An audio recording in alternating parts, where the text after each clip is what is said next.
And so today, oh, there it is. And so today, what I'm really going to do is sort of tell you a couple of stories. One, I'm going to tell you a story about this particular place, the Phoenix Islands Protected Area, which is in the Central Pacific, which I think is really important.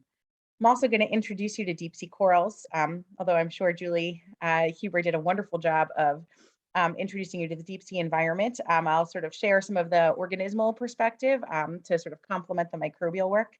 And then I'll sort of share where I think the future is going, both in terms of climate change and also in terms of making sure that we have a much more inclusive and equitable deep sea experience for everybody. And I wish, can you actually not make me a co-host? Because every time somebody enters the room, that little panel shows up. Okay, Yes. thank you. All right, so here we go. Yikes. All right, so COP26 is happening right now, the Convention of the Parties. This is where major climate commitments are made. And it's a really exciting time every time this conference is held because this map gets outdated. So this is the current, this is now an outdated snapshot of the marine protected areas of the world. And many more have just been committed, including 30% of Belize's oceans and a new Galapagos corridor, which is put together by 5 different countries over here on the right, just in the past 2 weeks alone. So this is growing. But marine protected areas are one of the tools in the conservation toolbox that we have to protect deep oceans. And of course, this is a 2-dimensional look where, everything looks sort of flat on the map, but this is really, every one of these purple blobs is moving through a large area of ocean volume. And they're protecting everything from the surface to the benthic habitat in the deep sea and all of the ocean water column in between. And marine protected areas are a really important tool, but they're not all the same. Some are fully no-take, some allow various types of use and exploitation. And defining what a marine protected area is a really important and ongoing conversation that's happening literally right now in Glasgow, and it's happening all over the world and needs to continue to happen. But MPAs are an important tool, but they're not, it's a relatively new tool. We for the first large-scale marine ocean protected area in 1977 with the onset of the Great Barrier Reef Marine Park, Gabrumpa in Australia, followed closely by the Phoenix Islands Protected Area and Papahanaumokuakea in the Northwest Hawaiian Islands in 2006. And to date, and I pulled this slide down from this morning in the MPA Atlas, so this reflects the most recent updated numbers, minus what's happening at COP26, we have about 6% of the global ocean implemented in marine protected areas, 6.8% totally designated, about another 1.6% committed, and of that, only 2.9% is fully or highly protected. 2.9%.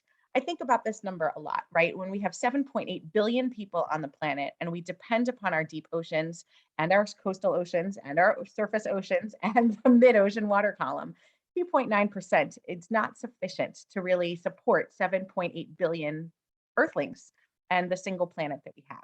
But so marine protected areas are an important tool, but I would argue that we're at the beginning of figuring out what they can do and of really designating enough of the ocean protected. And therefore, this is a new initiative to try to reach 30 by 30, or 30% of the ocean protected by 2030. So today, when we talk about the oceans, of course, 71% of our planet, but I'm going to focus on the Pacific, which is the largest. And when we think of the blue planet, this is my favorite way to look at the Pacific. You really do see how much of the Earth it can take up.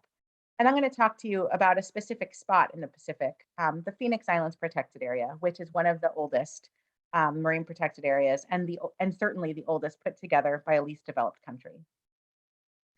So just by way of context, the Phoenix Islands Protected Area is in the Republic of Kiribati.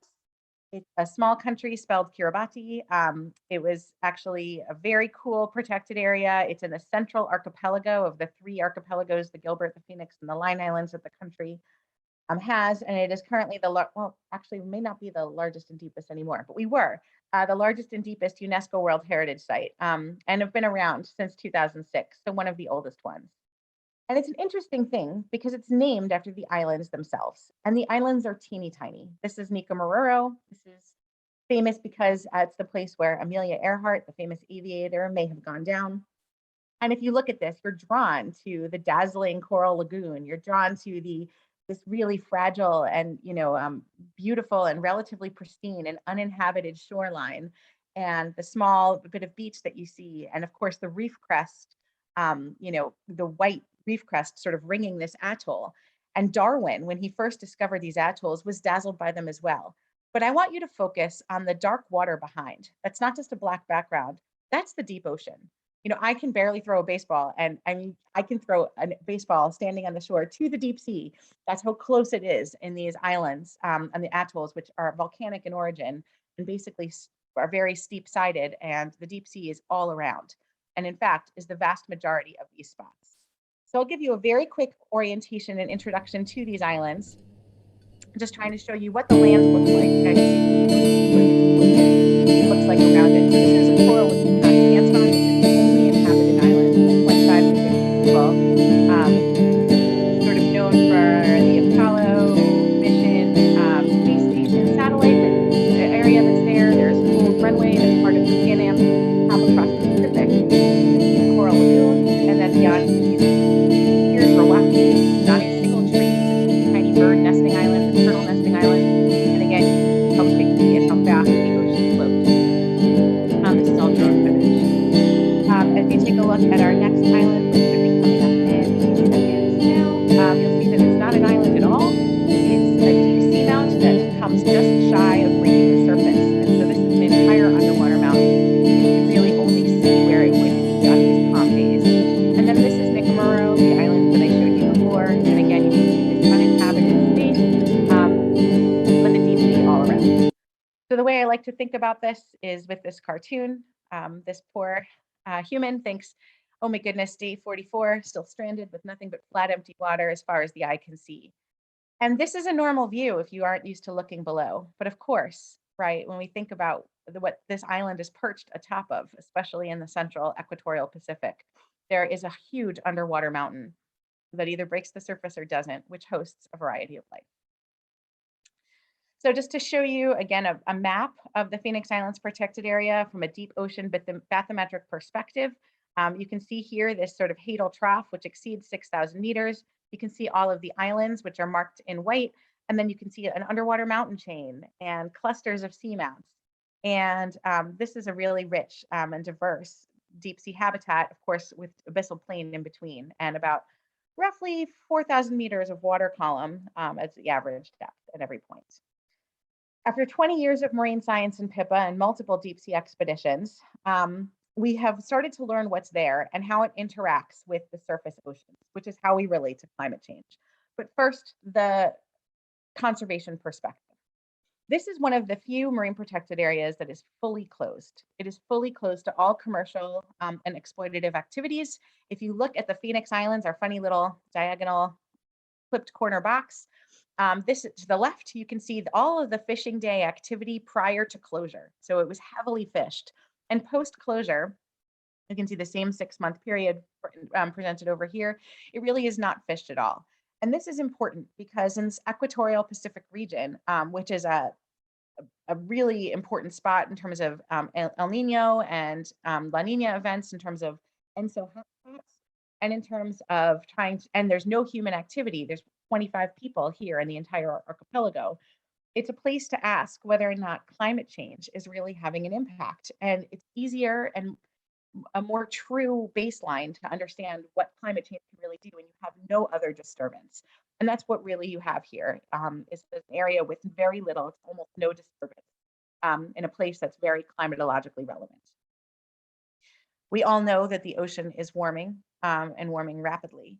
And so asking this literally $billion+ question of what can the oceans do when we leave them alone is a question that's really worth asking, and it's on the top of everybody's minds. So this is what we're using this place for as a climate laboratory. And so let me quickly show you what we've been finding in the deep sea, trying to unveil the deep ocean for you. Harking back to the ages of initial expeditions all the way back to Darwin and the Challenger, deep sea exploration is only about 180 years old. So this is a relatively new science, and there's lots of things that we are still exploring every day. So if you had asked me in 2017 what the deep ocean of the Phoenix Islands protected area looks like, I would have had to shrug and say, I have no idea. But in 2017, we had our first expeditions out. We had the United States NOAA the Okeanos Explorer ship, and we had the Schmidt Ocean Institute Falcor go out and do 25 deep sea dives and map 21.1% of the protected area. What's in a map? As it turns out, everything. If you just take a look at the bottom here, you can see what the satellite altimetry map looked like before. It's a big blue blob. And once you map an area, you get all of this detailed resolution, sometimes with over 1,000-meter difference in what the altimetry data and what the actual data, the multi-beam data can show. And so a map is a really critical tool to help us infer oceanographic features and also to safely dive with ocean vehicles. And so this is the rainbow lines to designate what's mapped, which is not even close to complete. It's about 20% of the protected area, but this is how we know this is the best view of what we think we have down there. And once a map is made, you take a deep sea submersible and you go diving. And my friend Jan Whitting likes to say that going deep sea diving on a seamount is like hiking up a tiny trail at night with nothing but a flashlight. You can see this little yellow trail here. And this represents about 8 hours worth of work, maybe 10 hours worth of work. And it's all that you get to see. And you get to see it only with the lights that you bring down. And so every time we explore a space of ocean, we're really only exploring a tiny piece, and there's a lot more to see. So the role of modern expeditionary science, with less than 30% of the deep ocean has been mapped at high resolutions, less than 5% has been explored. We need a basic understanding of taxonomy. Species ID is extremely difficult. And so here you are expecting me to tell you about how all of these different species are going to be impacted by climate change. And what I'm going to tell you instead is we still don't know what most of the species are. So that's changing, and I will talk about climate change too, but it's a really important thing to understand how much more there is to know. But what we do know is that there's a lot of different corals, sponges, meiofauna, microbial life. It's ancient. There's a lot of species that are very long-lived, 1,000 years or more. Some of the oldest deep sea corals are roughly 4,000 years old, which like twice Christianity, like the age of Judaism, right? Like these single animals have been alive through all of those periods of human history. And I want to show you what this looks like and then explain what I think is happening. And in order to do that, I think it's really important to hear it straight from somebody from the country directly. And so I'm going to share deep ocean footage through the eyes of Arantes Tekiao, who works for the government of Kiribati in the fisheries department, and also help you understand how hard it is to understand this ecosystem in a different language. So I will show you how much you can still get from it and also how hard it is. So this is from Arantes.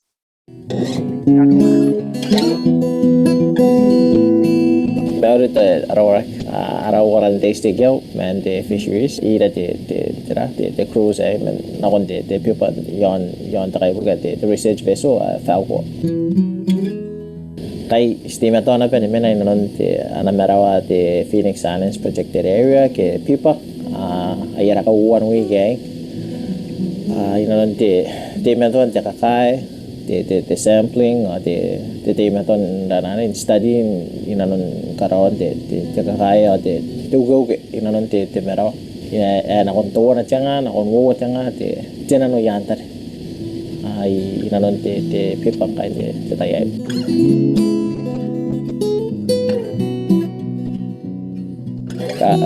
Anangin daw at beka si Sespanori sinang gukuri riki ngai inangin karabaraba ka riki iriunte the cruise then on the research on board the research ka ako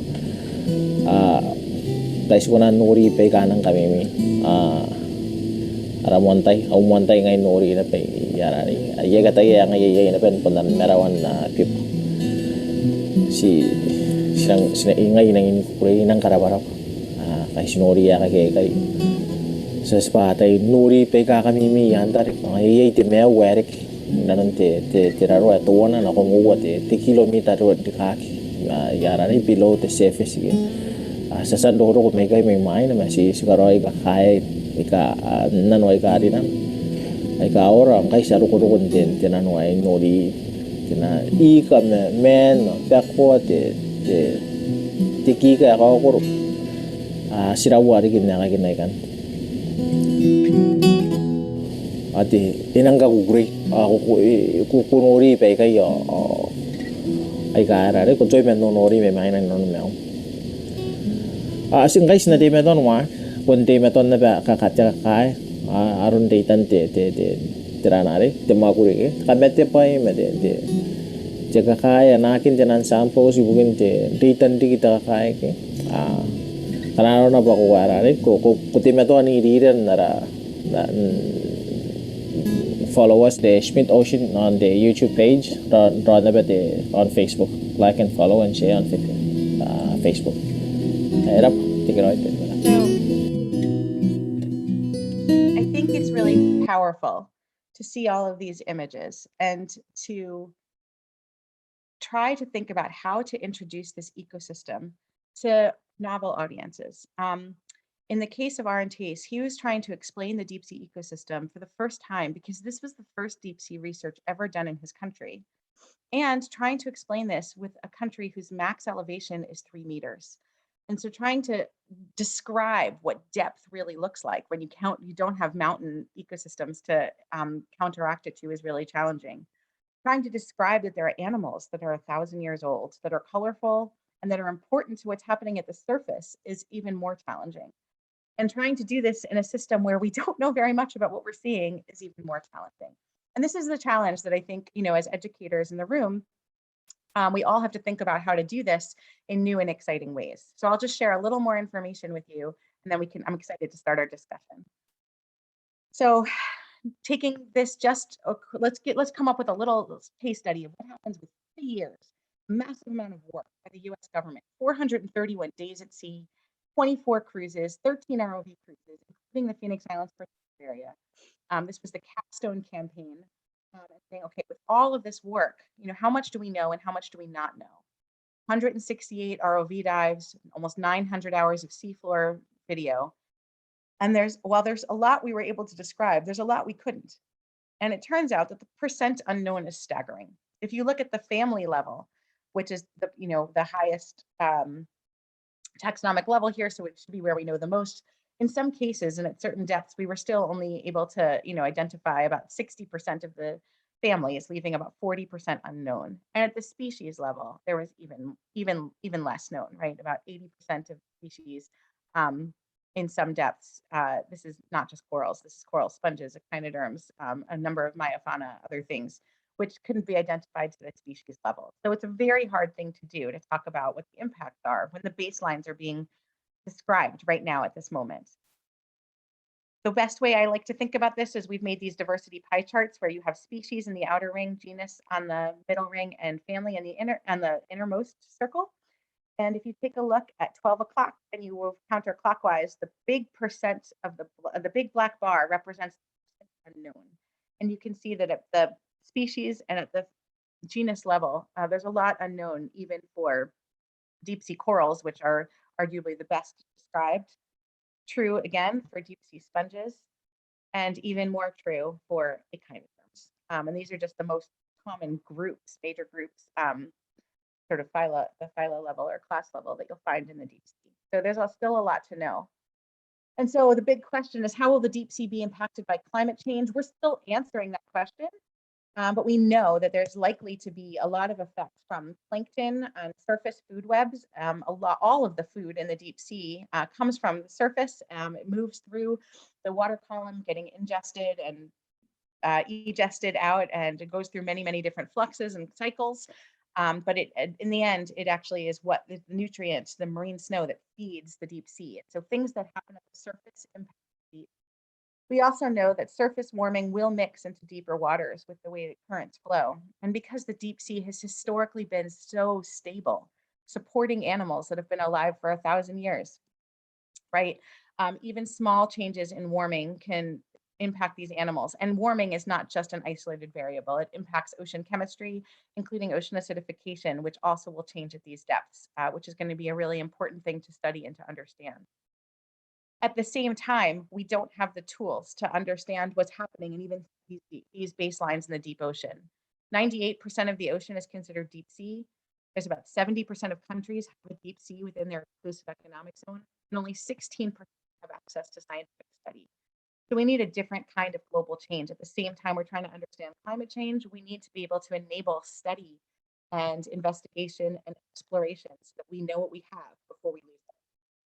And to this end, again, I've been working in Kiribati, working on the inhabited island and archipelago away, 1,000 miles away, bringing relatively low tech tools because it's what we could afford and what will work with the resources that are there, but working with and collaboratively with the Department of MELAD, so Earth and Land and Environment and Agriculture, working with the Deep Sea Minerals and Mining Group, working with the Fisheries Group to try to bring tools to enable people to explore their own oceans, to repair their own equipment, to build and analyze their own ideas and questions and hypotheses and studies and analyze deep sea data, to travel Minneaba to Minneaba and talk about education and speak to groups to try to explain the deep sea and why it's important, to speak to schools and to try to bring educational materials, which I'm so excited to think about what we can do here in the United States and bring back and forth to these different communities and essentially unveil the deep oceans.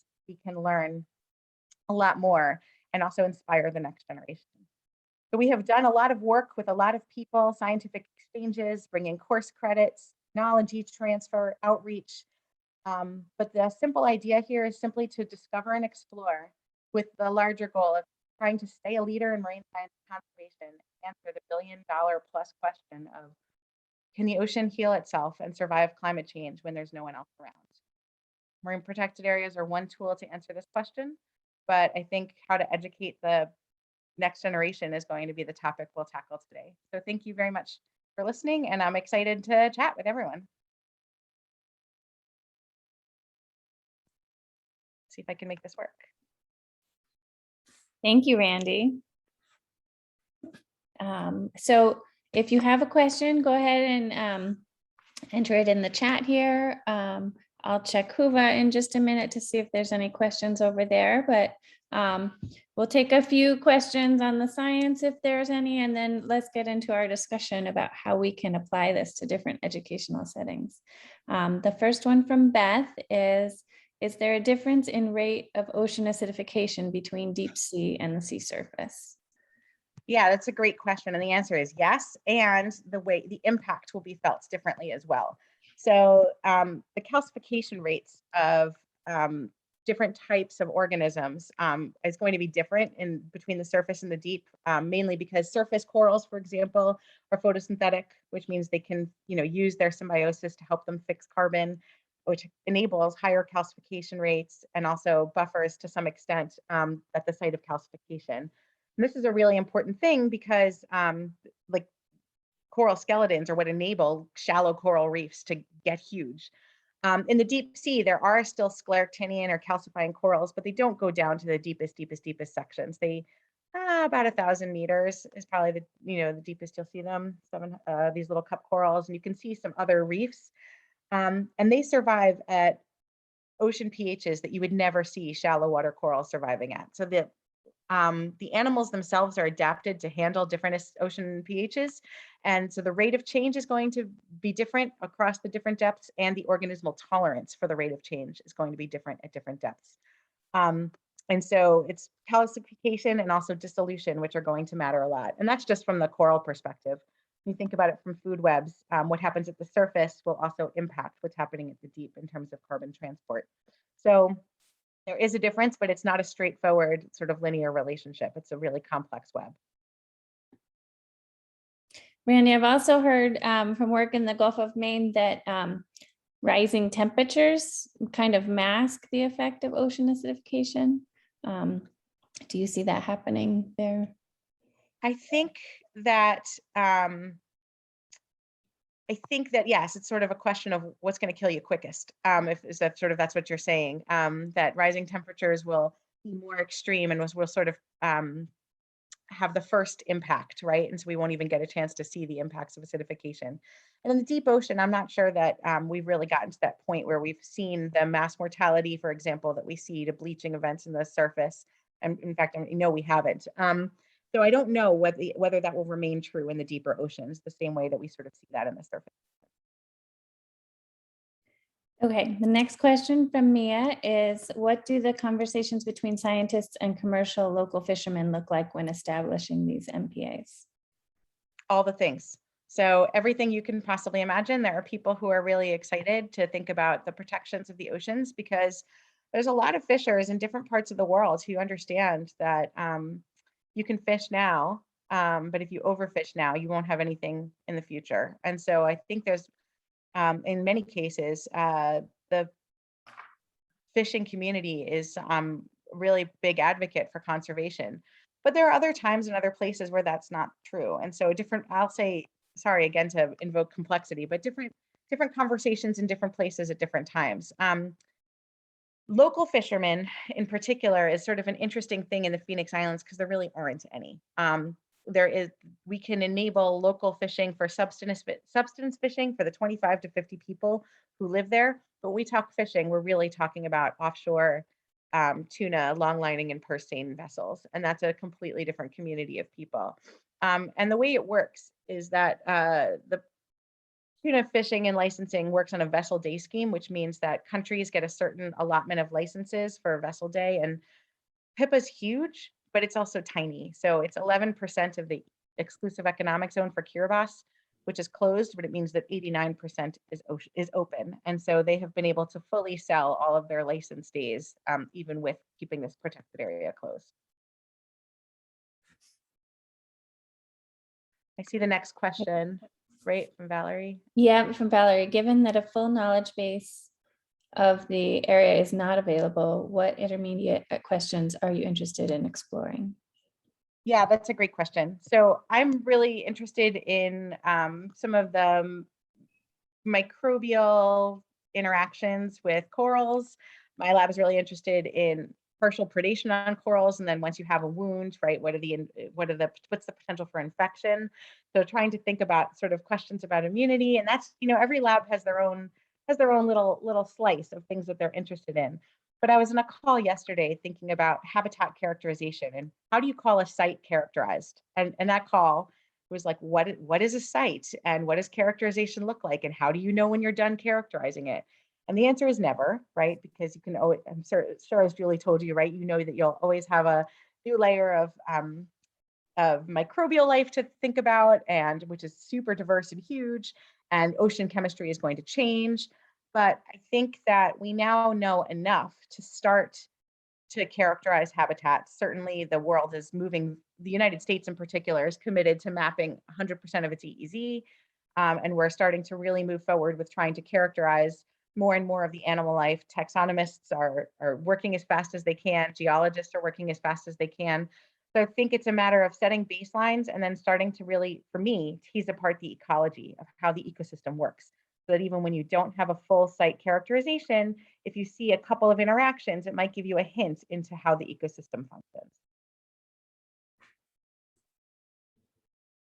Okay, and then Tara writes, loved seeing all of the interactions you were able to do there. How was working with all of the communities? How difficult were those to set up?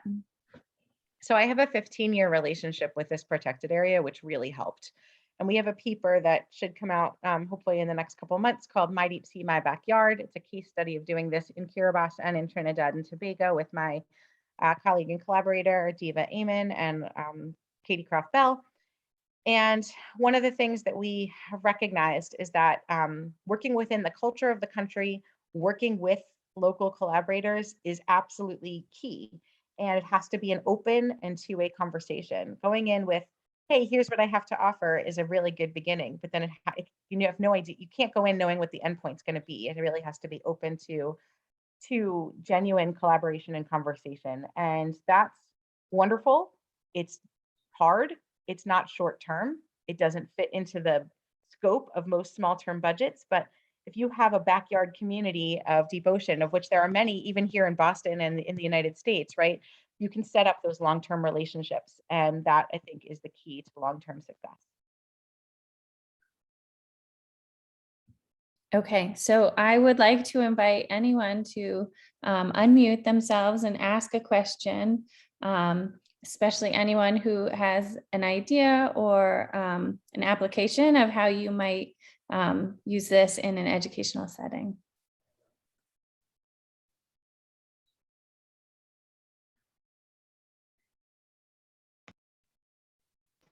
And feel free to raise your hand or to just go ahead and start speaking.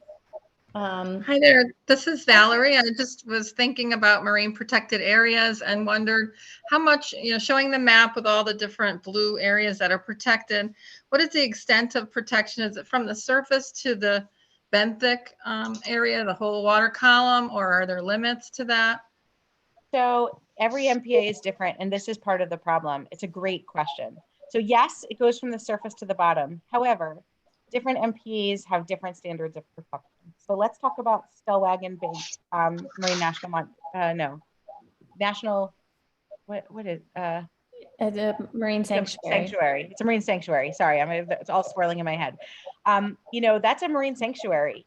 It's protected from the surface to the deep, but essentially you can boat, you can fish, you can transport major shipping boats. You can do almost anything except for dredge. So that's a national marine sanctuary, and yet there's the level of protection is very, very different. Then in PIPA and in Papahanaumokuakea and in the Pacific Remote Islands Marine National Monuments, you can't really do anything, and at least not very much. But there's lots of other marine protected areas where you can do a whole lot. There's actually lots of fishing. It's called marine spatial planning, where you can fish over here, but not over here. And the idea, sometimes you have limits on things are protected during breeding seasons and then open for other seasons. So there's the whole range of protection out there. And it's part of the complicating factor when you say, okay, well, 7.5% of the ocean is protected, but it's not protected in the same way. And that's why that 2.6% number is really important. That's the percent implemented that's fully protected. And that's a very small percent. Okay, and then Sylvia has her hand raised. Hi, Randi. Hi, Aimee. So I think when thinking about how to engage either student groups or the general public, one of the questions I often have for scientists is like, what is the thing you wish the person walking down the street knew about your work? Like, what is the thing that, in the same way that somebody who sort of considers themselves generally aware of things and educated would automatically know about some other field, what is the thing that somebody who's sort of generally aware and educated should probably know about deep corals? I love that question so much. My mind went to a really weird place, but this is among friends, I'll share it. I wish everybody would know that what you do up here in your terrestrial world matters down there. And it matters, and you don't have to do anything different than what you're already doing in terms of the environmental agenda. So, Aimee read my bio before, and it ends with a yard full of native plants. And I'm obsessed with the idea of how native plants can influence our local watersheds, which of course, those rivers lead to the sea, which then goes offshore, right? So the environmental agendas are aligned here. And so I think, hopefully everyone's already changed out their LEDs and has reusable water bottles. But as we move into the next gen environmental era, in terms of what we sort of think about doing at our local scale, it matters not just for what you see around you, but it matters for the stuff that you can't see, that's on the other side of the planet, that still influences you, even though it's on the other side of the planet. And so even if you live in a landlocked world, these small steps really do add up and influence way more than you know. So that's where I went. But if you wanted them to know something actually about deep sea corals, I would probably say, do you want to know that there's animals that have been alive, throughout all of, that predates Christianity? Holy cow, that's so cool. You can't just grow another one tomorrow, right? They took 3,000 years to grow.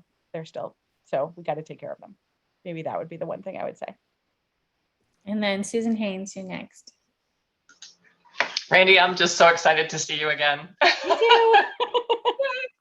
Thank you for a fantastic presentation. And you just got my wheels turning with so many things that we have going on in NOAA's Office of Exploration and in cooperation with OET and SOI.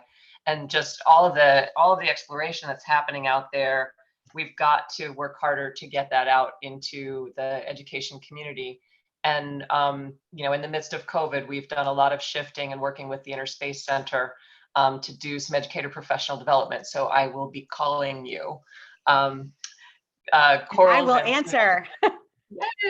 Corals and seamounts are our next topics, and would love to touch base with you. So just happy to see you. Noah, thank you. It's so good to see you too. I think Noah does some of the best job around in terms of making a whole lot of ocean exploration products accessible. And I think that that's a really good resource and tool. So, you're in this community, in this room. I don't know, the simple like one-stop shop website, but if you could put a link in the chat, I bet people would love it. There's a lot of ocean exploration happening, but this deep sea footage that I showed you is not that unique, right? There's just a ton that NOAA has put together all over the US oceans. And those resources, you can even like using telepresence, dial in live to an expedition. I've done that with my students and had people speak to an expedition. And so it's just this incredible resource to be able to literally show people what it's like to be an explorer. And that's pretty awesome. Thank you. A little bit of shameless self-promotion there. Yeah, I'll promote you. I think it's pretty great. And That's I do awesome. think So the thing that, the website that Randy's talking about is the Deep Ocean Education Project, and I will drop a link into the chat for that. Thanks, Perfect. Randy. Thanks. Great. I was just going to say that some of those resources have been shared on the Whova app. I've been noticing some of the community discussion. So Emma, I think you're next with a question. Hi. So I saw someone commented that they loved the answer to the question about what everyone should know. And I also agree with that, which leads to my question about how everything is interconnected. And therefore, if we have these MPAs, like they're little blobs in the ocean, but the ocean is always kind of flowing. So do you still find like marine debris in these areas, or do you have any suggestions for, like I know on land protected areas, there's like corridors that are placed from blob to blob, I guess. Has anything like that been talked about in relation to these? Yes. There's so many things to unpack. Okay, so first, there's a lot known about marine debris and more. We actually just published a paper on it from the same NOAA capstone expedition that we were just chatting about. It turns out that where there's people, there's ocean debris. And wherever you have people living, you have heavy debris like metals and things like that, because people dump over the side. And wherever people aren't living, you still find plastics, right, which are more floatable.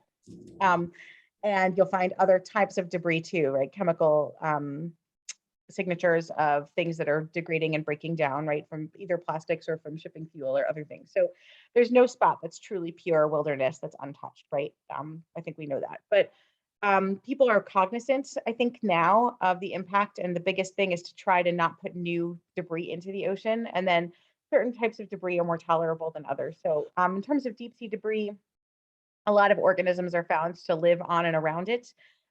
For military reasons, right? Often we will leave historical artifacts down in the bottom of the ocean. It's more disruptive to bring them up at this point, and sometimes dangerous than it is to leave them down. But I think the name of the game is to try not to add anything new.